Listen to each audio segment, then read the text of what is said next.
Graça e paz, meus queridos e amados irmãos, aqueles que estão aqui, aqueles que nos assistem de casa, através do nosso canal no YouTube. Nós realmente esperamos que a graça maravilhosa do nosso Senhor e Salvador Jesus Cristo seja abundantemente derramada sobre cada um de nós.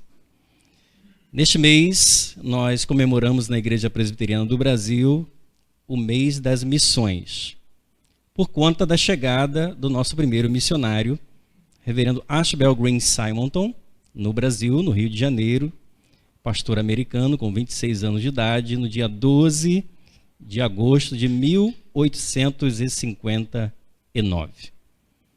Portanto, nesse mês inteiro, há celebrações em toda esta nação, em todo o Brasil, por conta da primeira missão que de fato nós recebemos no Brasil e o primeiro missionário de fato que veio para o Brasil para pregar para brasileiros. Nós estamos comemorando essa data, esse mês, e por conta disso nós teremos aqui uma série de reflexões, série de exposições sobre o tema Nós Somos a Missão. E a ideia é nós refletirmos sobre o papel da igreja, não como aquela que deve fazer a missão, mas como a missio Dei, ou seja, a missão de Deus. A ideia é que nós pensemos praticamente na nossa missão, não apenas como uma agência que envia missionários ou envia sustento para missionários, como nós fazemos, mas de fato a nossa missão como Igreja do Senhor Jesus Cristo aqui em Macaé, na nossa cidade, nesse local, nessa região para a qual o Senhor está nos trazendo. E eu gostaria, de antemão, de fazê-la refletir a respeito de uma cena. E a cena é uma missão. Imagine que você está sendo convocado ou convocada por uma autoridade para uma missão. E essa missão, ela é obrigatória. Ou seja, você não tem como escapar dessa missão. Não há como dizer não para esta missão. Acontece que, para realizar esta missão, você precisa ir a determinados lugares que normalmente você não iria por conta própria. Você não desejaria ir. Ou seja, nos seus planos de final de semana com a família, de feriado, de férias, você não iria a esses locais. Até poderiam ser considerados desagradáveis para você. Nessa missão, você teria que lidar com uma mensagem que não seria aceita pela maioria das pessoas. A maioria das pessoas iria rechaçar essa mensagem que você anunciaria. Elas não receberiam essa mensagem com paz, mas com guerra. E se oporiam a você, e a sua vida mesmo poderia correr risco. Imagine que para realizar essa missão, você não pode levar quase que nada das suas provisões. Basicamente a roupa do seu corpo. Você não pode levar nem o seu petzinho, aquele cachorrinho que você tem em casa, o gatinho que você tem em casa, o papagaio, porque isso não seria aceito nessa missão. Pior do que isso, não dá para levar nem uma mochila, nem a sua mala. Você tem que ir praticamente com a roupa do corpo para poder viajar. Imagine que nessa missão você precisa literalmente operar milagres. Ou seja, você precisa tirar água da rocha para que alguém creia na sua mensagem. Creia que você é um embaixador, é um representante de quem te enviou. Literalmente fazer milagres. Deu para pensar? Pensou aí? O que é que você faria diante de uma missão dessa? Não tem como dizer não. Ah, pastor, então eu teria que ir contra a minha vontade.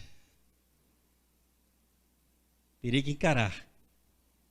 Uma missão, inclusive, perigosa, viu? A sua vida corre risco. Para o seu consolo ou não, você não vai sozinho, você tem que ir acompanhado. né? Pastor, depende da companhia, obviamente. Nós teremos a melhor companhia de todas, mas passaremos por adversidades, perigos. A novidade talvez seja que você já foi convocado para essa missão. Você já está nessa missão. Não é uma missão impossível. Então vamos abrir a palavra do Senhor em Lucas, capítulo 10, onde leremos do versículo 1 até o versículo 12.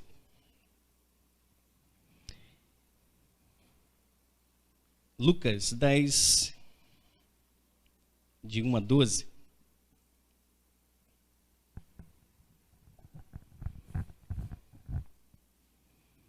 A missão dos 70.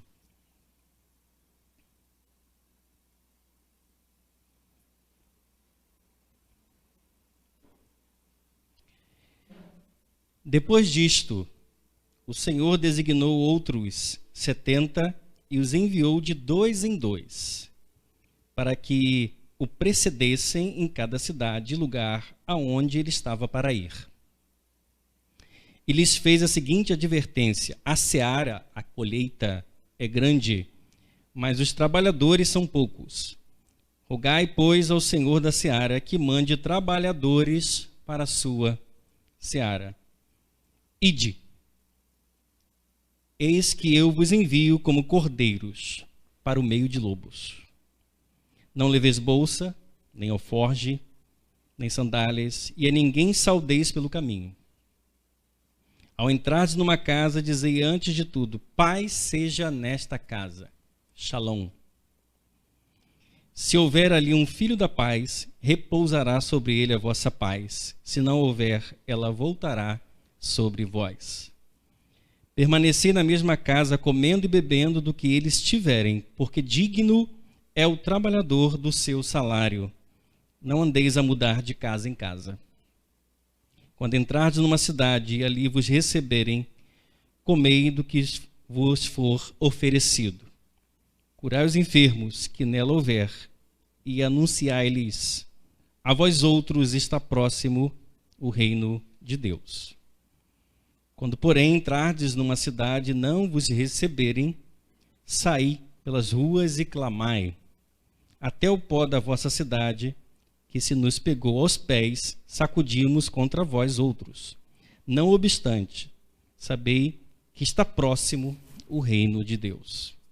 Digo-vos que naquele dia haverá menos rigor para Sodoma do que para aquela cidade.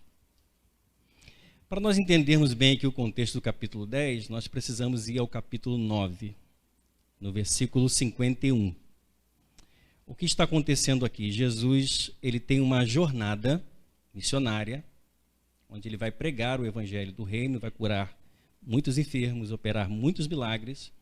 Mas no versículo 51 do capítulo 9, Jesus pretende retornar para Jerusalém. Esse é o propósito dele. E obviamente que ele vai passar por muitas vilas, cidades, antes de chegar a Jerusalém. E aí ele, no capítulo 10, vai designar então 70 discípulos. Isso nos ensina que Jesus não tinha apenas 12 discípulos, como nós pensamos, mas Lucas é o único evangelista que vai citar esses 70 discípulos aqui de Jesus. Outros. No capítulo 9 ainda, no versículo 1, Jesus vai designar os 12 apóstolos dele.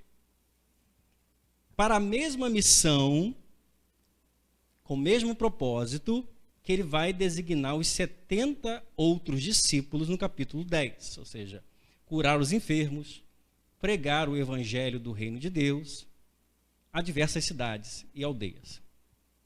No capítulo 10, nós vemos que Jesus então designa 70 para irem de 2 em 2.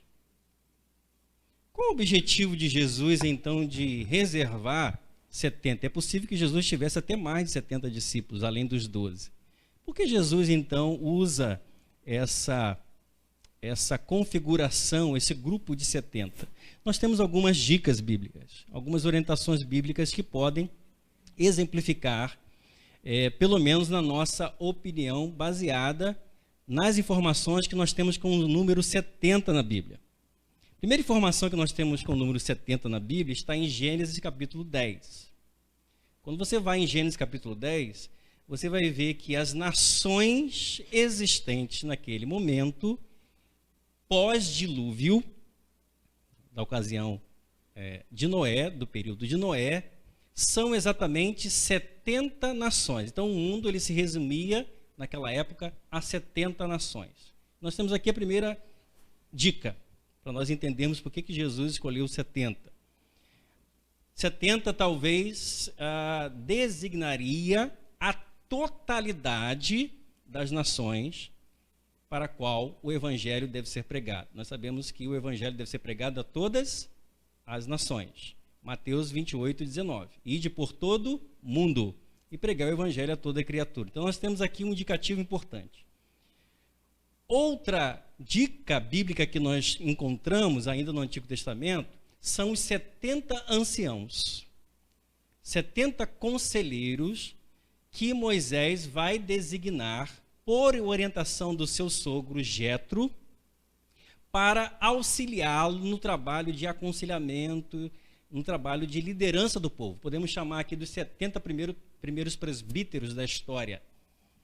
Estão ali. Moisés julgava sozinho, estava sobrecarregado de julgar todo aquele povo, milhares de pessoas, e de repente o seu sogro dá um conselho fabuloso, viu? Ouça o seu sogro, de vez em quando ele fala alguma coisa boa, sábia para você. E aí Moisés, por orientação divina, vai escolher então 70 homens cheios do Espírito Santo para ajudá-lo. Jesus escolheu 70, representando talvez a totalidade da sabedoria, da liderança ungida pelo Senhor. No Novo Testamento, também no período do Novo Testamento, nós temos uma outra dica importante. Nós tínhamos ali, dentro da comunidade judaica, o Sinédrio.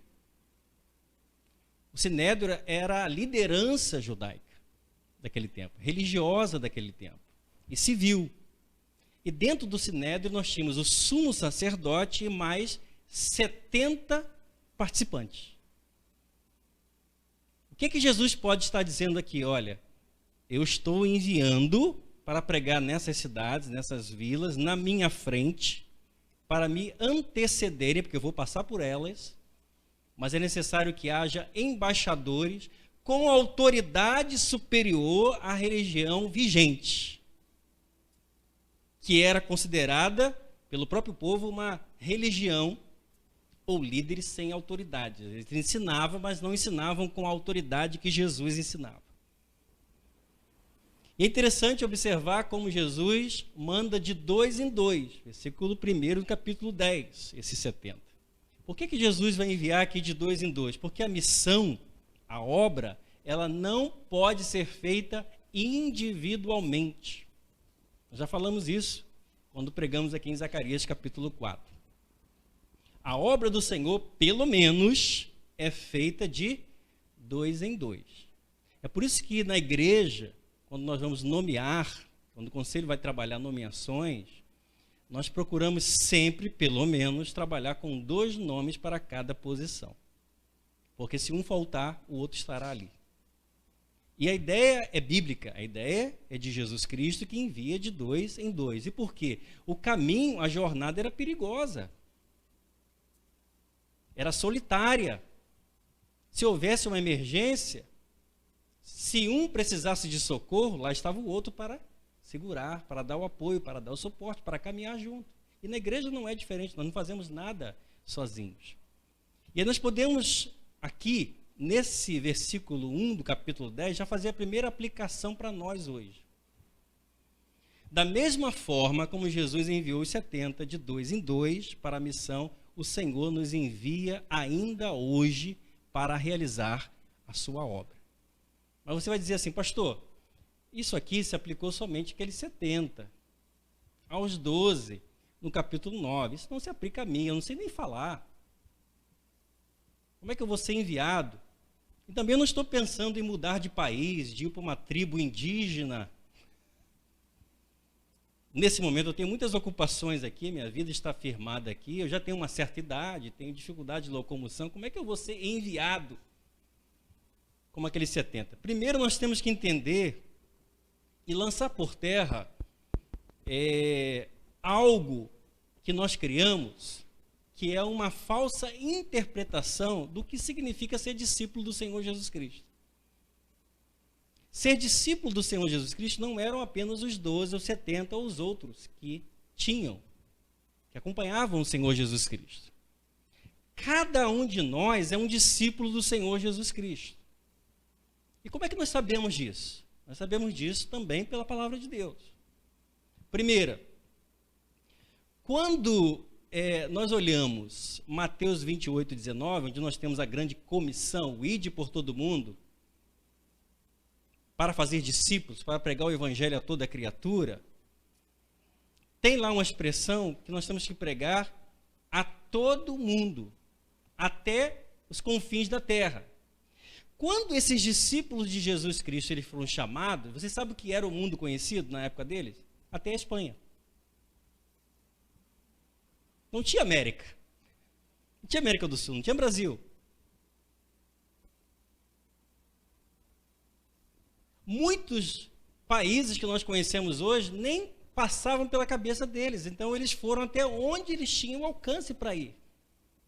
Quando nós olhamos, então, para Mateus 28, 19, nós temos a grande comissão que vai alcançar todo o mundo, o planeta Terra.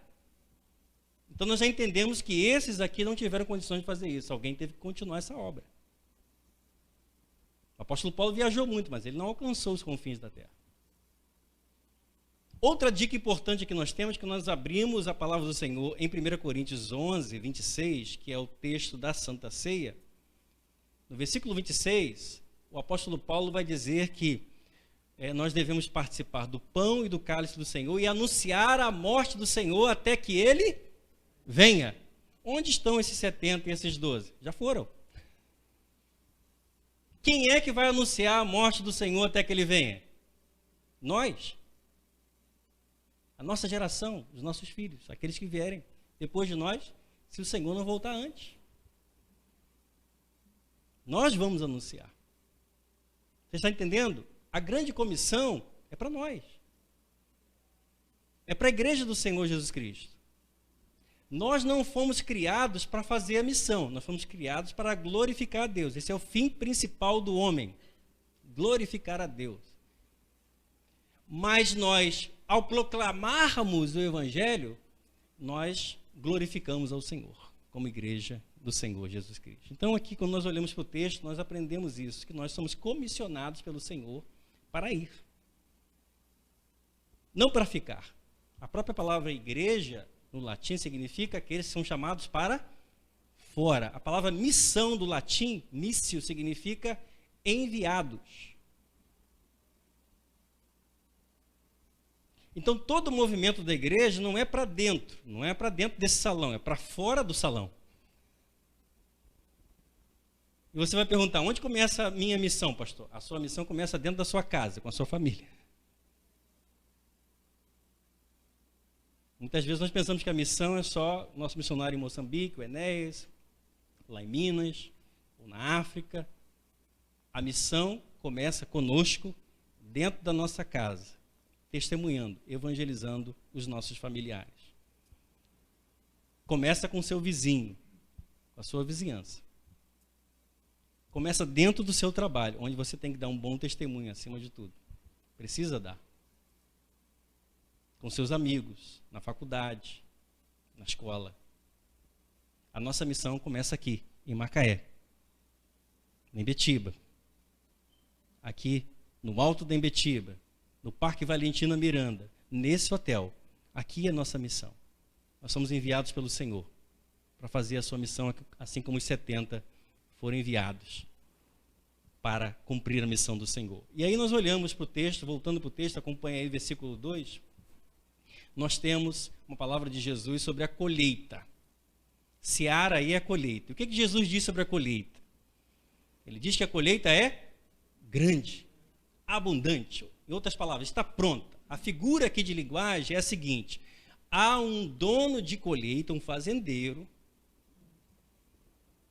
que olha para o campo e vê que a colheita está pronta e é abundante. Mas o que ele não tem? Ele não tem trabalhadores. Olha o desespero desse homem, ele vai perder a colheita. Ele está ansioso por contratar, mas onde está a mão de obra? Não tem. E Jesus diz para os seus discípulos: orai, pedi ao Senhor da colheita que envie trabalhadores para a sua seara, para a sua colheita. Qual é a lição que nós estamos aprendendo aqui? Nós devemos orar para que Deus envie trabalhadores para a sua obra. Agora esteja atento. Quando você começar a orar muito por missão, e deve orar, o primeiro missionário será você. Que Deus vai enviar. Quem são os primeiros missionários aqui? Os 70. Jesus está dizendo para eles: vocês precisam orar para que Deus envie mais trabalhadores. Vocês não são suficientes, porque tem muito trabalho para ser realizado. Vamos aplicar aqui a nossa igreja. Será que existe muito trabalho aqui na nossa igreja para ser realizado neste campo missionário? O que é que você acha, meu presidente da Junta Diaconal? Precisamos de mais diáconos? Até de auxílio feminino? Na multimídia, na transmissão online, na pregação, na direção de culto, nas células. E aí a lista vai aumentando, e a igreja vai aumentando, as necessidades vão aumentando de trabalho e de trabalhadores. O Senhor está te chamando nessa noite para interceder. Senhor, envia trabalhadores aqui para esta colheita, que é a 4ª Igreja Presbiteriana de Macaé. Os campos estão prontos. O que nós precisamos fazer? Estarmos dispostos e clamar: Senhor, manda mais gente para trabalhar.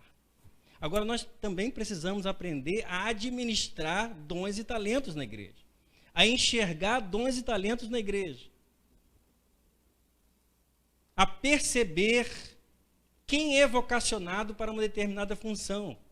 Eu gosto de fazer isso na igreja, gosto de conversar com um, com o outro. Que tal você ajudar aqui, colaborar ali? Para que todos estejam envolvidos e você se sinta de fato útil como discípulo do Senhor Jesus Cristo.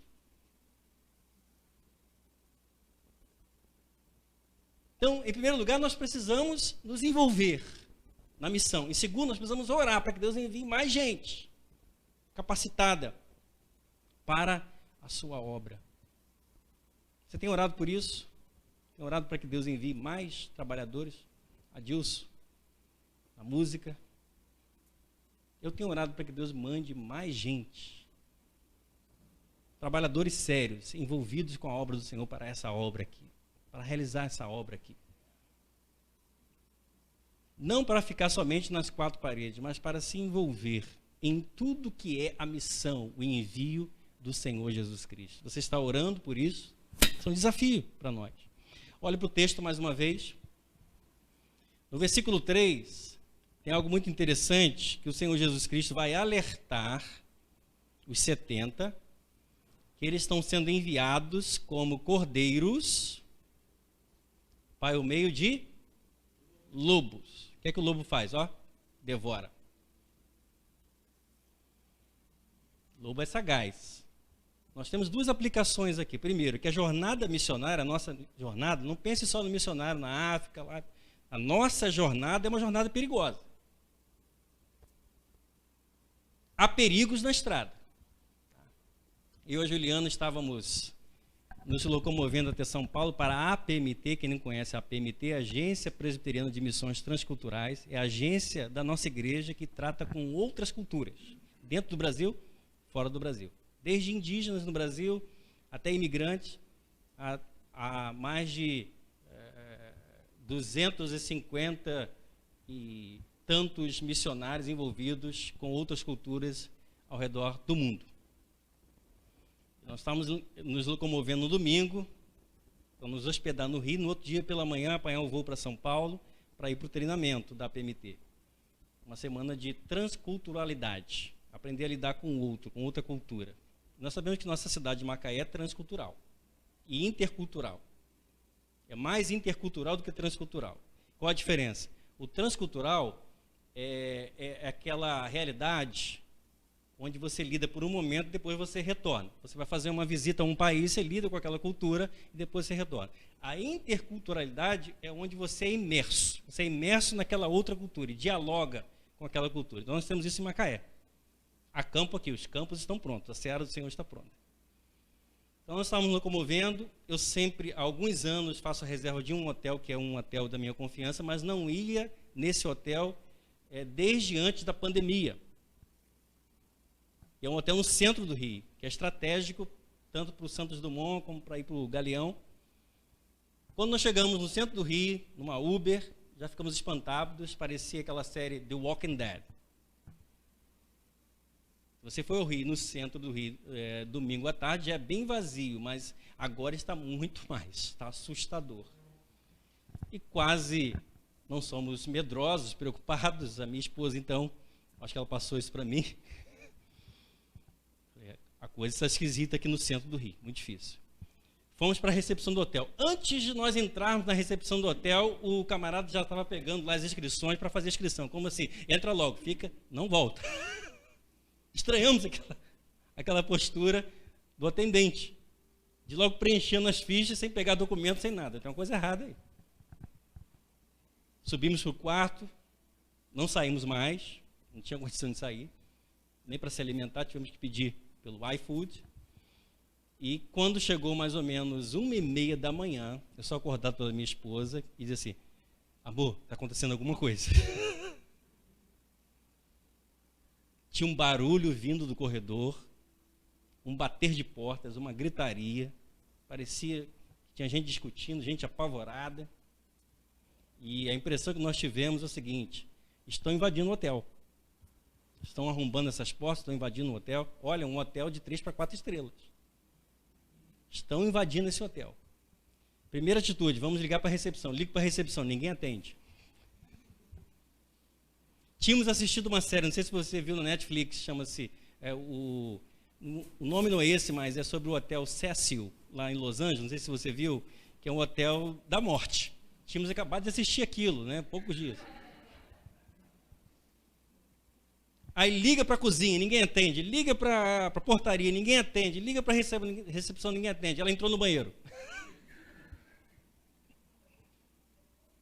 Estava orando, gemendo e ligando para a polícia ao mesmo tempo. A polícia não atendia. Resultado, acalmou. Depois de mais ou menos 1h30 de gritaria, de bate-bate, sem a gente saber o que estava acontecendo, ninguém atendia. Acalmou. Ela conseguiu voltar para a cama com muito custo. Passamos a noite em claro, de domingo para segunda-feira. No outro dia de manhã eu liguei para a recepção. Olha, gostaria de fazer uma reclamação. Aconteceu isso. Antes que eu terminasse, ele disse: ah, seu Renato, o que aconteceu foi o seguinte: um casal ficou preso no elevador. E eles ficaram batendo na porta e gritando por socorro. Mas por que vocês não atenderam? Nós fomos socorrê-los. O pavor já tinha acontecido. Há perigos na estrada, que podem ser o seu próprio medo, seu próprio pavor, seus próprios fantasmas. Agora há pouco, 5h30, quando eu estava vindo para cá, no nosso grupo da PMT, do CFM, entrou um áudio, um pedido desesperado de uma pessoa intercedendo por uma das nossas missionárias que estão num país onde eu não posso citar, o nome dela eu também não posso falar, onde há muita intensa perseguição religiosa por grupos radicais. Ela está em rota de fuga, nesse momento, desse país, porque o nome dela vazou na internet. Alguns missionários do nosso painel da PMT não podem ser citados. Você vai olhar, vai ver só a foto, ou sem foto nenhuma, um código como nome, codificado. Parece coisa de 007, mas é isso mesmo. Ela está nesse momento, ela foi rastreada, e está nesse momento em fuga desse país, porque ela não está mais em segurança. Provavelmente vai voltar para o Brasil depois ver como é que faz. Há perigos na estrada. Há lobos.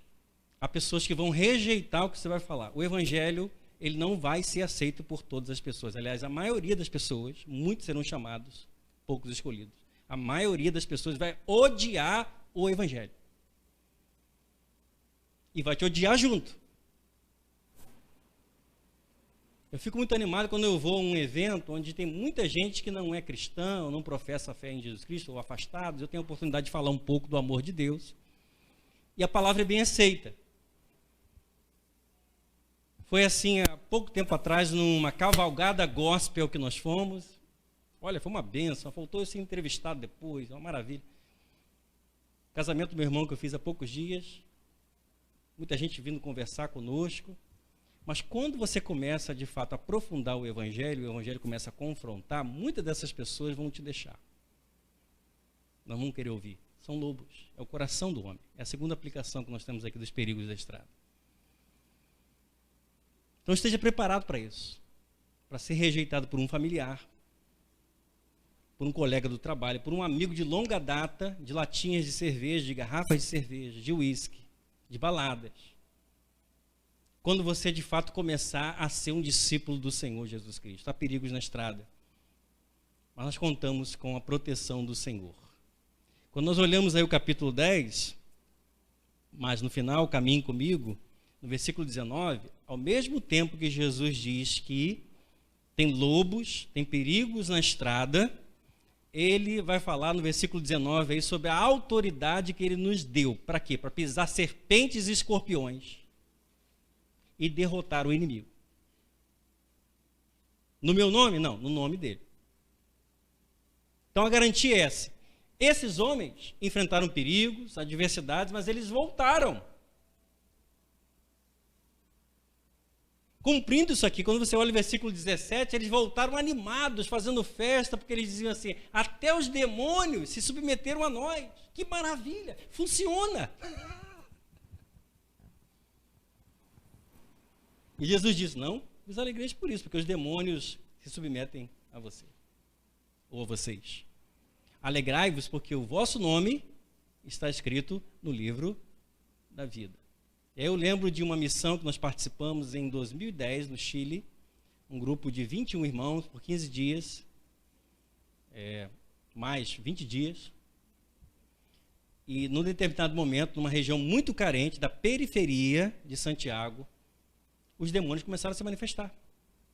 Toda reunião que nós fazíamos, se fizéssemos uma roda de oração, ali se manifestava um espírito maligno e nós tínhamos que enfrentar aquilo. Só que começou a acontecer um alvoroço entre nós, entre alguns de nós, como esses discípulos. O pessoal começou a ficar maravilhado porque nunca viu tanto demônio se manifestar e pessoas serem libertas. Falei, gente, esse não é o motivo da nossa missão. Essa não é a razão da nossa linha. Cuidado com a vaidade. O pessoal queria publicar no Facebook, já tinha Facebook. O pessoal queria publicar no Facebook. Falei, gente, pelo amor de Deus, controlem-se. Até porque Jesus operou muitos milagres nas 3 cidades citadas aqui, Corazim, Betsaida e Cafarnaum. Jesus operou a maioria dos milagres nessas 3 cidades, é chamado de tripé evangélico de Jesus Cristo. E essas cidades rejeitaram a mensagem do reino de Deus. Rejeitaram Jesus. Tanto rejeitaram que Jesus diz assim, haverá menos rigor para Tiro e Sidom, Sodoma e Gomorra, versículo 12, do que para essas cidades. Quando você olha Mateus 11 também, você vai verificar isso. Jesus amaldiçoou essa cidade, condenou essa cidade. E foi o lugar que Jesus mais operou milagres no ministério dele. Jesus praticamente viveu em Cafarnaum. Então você vê que o milagre, embora acompanhe a nossa missão, ele não é a garantia que nós seremos aceitos. Muitas pessoas vêm, recebem o milagre e vão embora. E depois até rejeitam o evangelho. Então veja, há perigos na estrada. Versículo 3, mas o Senhor está conosco nessa jornada, nos deu autoridade para pisar serpentes e escorpiões e a vencer todo o poder do maligno. Creia nisso quando você for pregar o evangelho, quando sofreu oposição por pregar o evangelho. Quando nós olhamos aí versículo 4 em diante, acompanhe na sua Bíblia, versículo 4 em diante vai falar do sustento e do foco. Sustento e foco. Que os discípulos enviados, os 70, os 12, e nós devemos ter. É interessante que, quando você olha o versículo 4, Jesus diz que eles não devem levar o quê? Bolsas. Alforje é uma maleta, uma suitcase, maletazinha. Nem as sandálias eles devem levar para a jornada. Obviamente aqui não é uma jornada longa, tá? Aqui são aldeias. É uma jornada pequena até Jerusalém. Mesmo assim, você precisa levar uma muda de roupa, até porque eles vão ficar na casa de algumas pessoas, o texto vai dizer isso. Vão ficar hospedados em algumas casas, pelo menos uma escova de dente, uma pasta de dente, um pente. As meninas gostariam de levar a maquiagem, com certeza, né? Os mais jovens, pelo amor de Deus, eu deixo até a roupa, mas o celular eu não deixo. Mas não dava para levar nada, Jesus disse, não leva nada. E por que Jesus disse isso?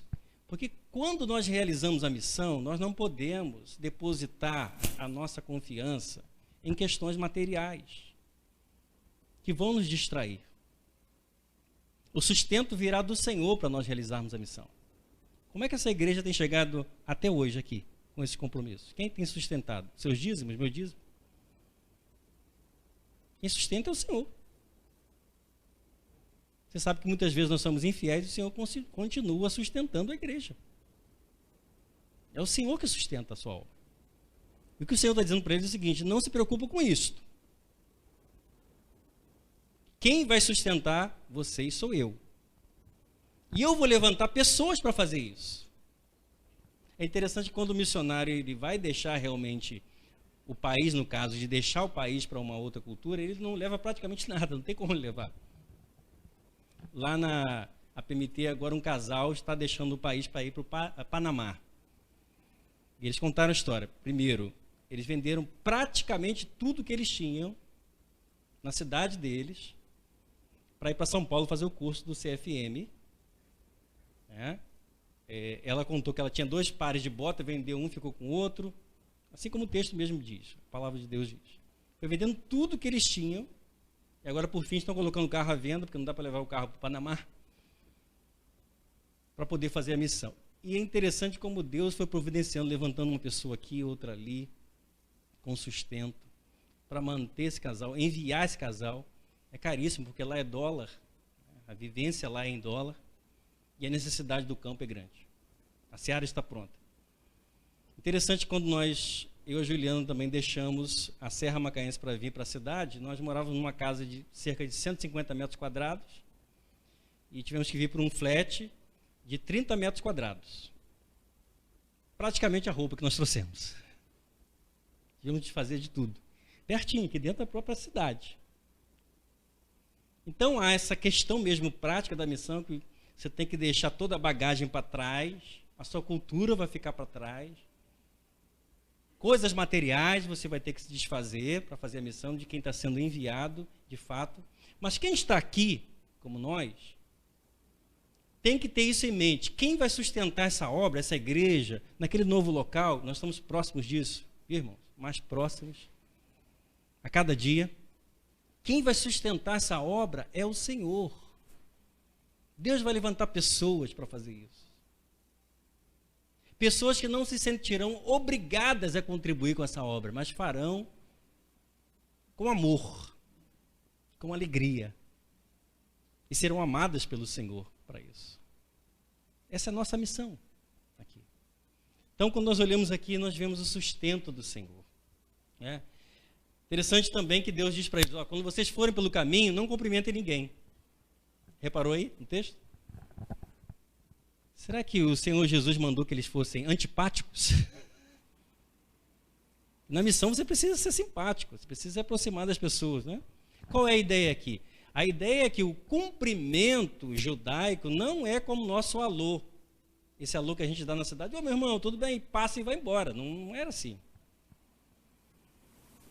Quando um judeu cumprimentava o outro, chegava perto do outro na estrada, ele tinha que parar, conversar, às vezes, por horas naquela cultura. E a missão era o quê? Urgente. Eles tinham que ter foco. A colheita estava pronta. Não havia tempo a perder. Não é que eles não poderiam cumprimentar, é que eles não poderiam parar na estrada. Então nós pensamos aqui o seguinte: quando nós estamos fazendo a obra do Senhor, nós temos que ter cuidado para não perder o foco. É muito fácil nós perdermos o foco da obra do Senhor. Que cor nós vamos pintar o templo? Vamos colocar o púlpito para lá ou para cá? A bateria vai ficar para lá ou para cá? Vai ter 2, 3, 4 andares, derrubamos, tudo isso faz parte do processo, mas esse não é o foco. Qual que é o foco? Pregar o evangelho do reino e curar os enfermos. É a mensagem deles. É isso que eles tinham que fazer. Então o Senhor está dizendo, cuidado com preocupações materiais. Às vezes nós ficamos preocupados com isso, com preocupações materiais. Como é que eu vou pagar minhas contas? Como é que eu vou assumir meus compromissos? Bota um botox ou não bota botox? Eu nunca pensei nisso não, tá, irmãos? Vocês. Bota essa roupa. Faça esse cabelo. Preocupações materiais, quando o foco não é este. Então nós precisamos ter em mente que o Senhor nos chamou para uma obra urgente. Desde o primeiro século do cristianismo, que continua urgente. A questão é sabermos qual é a obra. Você sabe por que você está aqui nesse planeta? Por que você está aqui nessa igreja? Tem outras igrejas presbiterianas. Aqui no centro tem uma igreja de 64 anos, maior do que a nossa. Com mais espaço para você sentar-se com segurança, inclusive. Nós temos uma igreja aqui, também no Riviera. Temos uma igreja na Barra. Temos a segunda igreja de Macaé, mais antiga que a nossa, um templo maior do que a nossa. Por que você está aqui na quarta igreja presbiteriana de Macaé? Essa é uma pergunta que eu estou me fazendo e fazendo meus presbíteros. Por que nós estamos aqui? Qual é a nossa missão específica? Por que Deus está nos colocando aqui nessa posição que está colocando hoje? Gostaria que você pensasse nisso. Agora, confiasse que o Senhor vai nos sustentar nessa missão. E que não pode haver entre nós preocupações ministeriais, como é que vai ser, como é que não vai ser, porque Deus vai sustentar essa obra. Você crê nisso, querido? Por fim, nós olhamos aí o versículo 9, onde nós temos o objetivo da missão. Qual é o objetivo da missão? Por que esses 70 são enviados de 2 em 2? Eles têm que orar, inclusive, porque precisam de mais pessoas para essa seara. Eles precisam ser sustentados pelo Senhor, eles precisam ter um foco na missão. Para quê? Qual é o objetivo? Jesus manda que eles façam o quê? Curem os enfermos e anunciem o evangelho do reino de Deus. Olha como o evangelho é simples e a gente complica o evangelho. O que é que você tem que fazer lá em casa, na sua casa, com seu vizinho, com um colega do trabalho, da faculdade? O que é que você tem que fazer?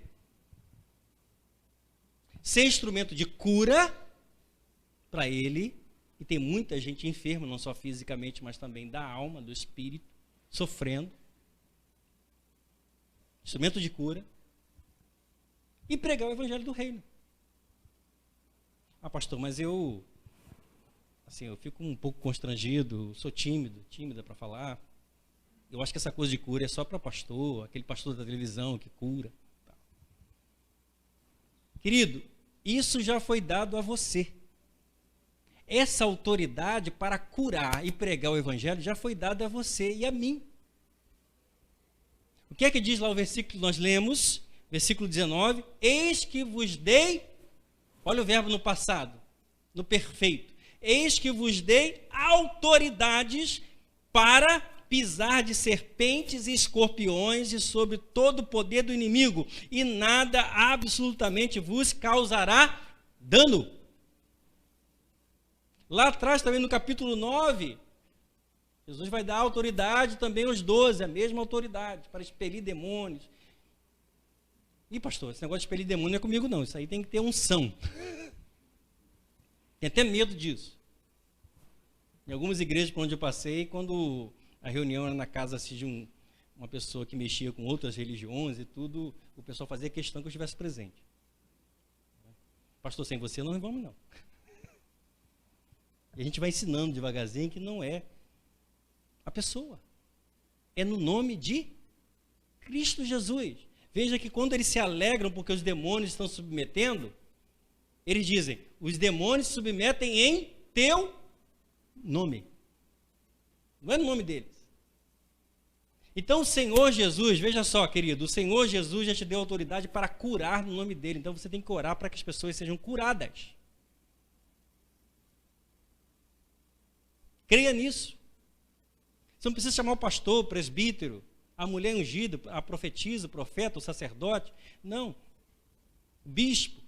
Esse dia eu conversei com uma pessoa e disse assim para mim, pastor, você é da onde? Eu sou da 4ª Igreja Presbiteriana de Macaé, com muita alegria. Ah, que bom, eu sou da igreja tal, e lá agora não é pastor mais, não é bispo, né? O bispo é superior. Esqueceu-se que a palavra episcopo significa presbítero, e o nome da igreja presbiteriana é presbiteriano, ou seja, a igreja regida por presbíteros. Mesmo nível. Não precisa chamar o profeta, a profetisa para orar, para curar, não. A autoridade está sobre você. Toma posse dessa autoridade, em nome de Jesus. Para ser um discípulo do Senhor Jesus Cristo. A autoridade de pregar está sobre você, pastor, mas eu não sei construir um sermão exegeticamente, homileticamente, sistematicamente, escatologicamente correto. Ninguém está perguntando, Jesus não está chamando quem fez teologia aqui nesse texto para pregar o evangelho.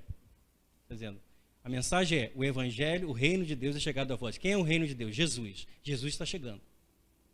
Eles vão pré-anunciar a chegada de Jesus nessas aldeias, nessas cidades. Jesus está chegando. O evangelho está chegando. Quais são os sinais do evangelho? Curas, sinais e prodígios. Qual é o sinal que essa igreja, a 4ª Igreja Presbiteriana de Macaé, é a missão de Deus? Curas e pregação fiel ao reino de Deus. Você está sendo usado assim? Pelo Senhor? Faça a seguinte reflexão nesse momento. Quantas pessoas você evangelizou nessa semana? Nós somos a missão de Deus. Quantas pessoas você evangelizou nessa semana? Quantas pessoas você evangelizou nesse mês? Para quem você conseguiu compartilhar o evangelho? Quantas pessoas foram curadas através de você, em nome do Senhor Jesus Cristo? Você orou e essa pessoa foi curada, mesmo que tenha sido seu filho ou sua filha, que estava com febre, com sintomas gripais. Quantas pessoas? Isso é sinal de que você é um discípulo, uma discípula do Senhor Jesus Cristo. Você está enxergando isso na sua vida? Esse poder, essa autoridade? Hoje nós aprendemos aqui, queridos, a sermos discípulos do Senhor Jesus Cristo. Nós somos a missão, nós não fazemos a missão, nós somos a missão do Senhor.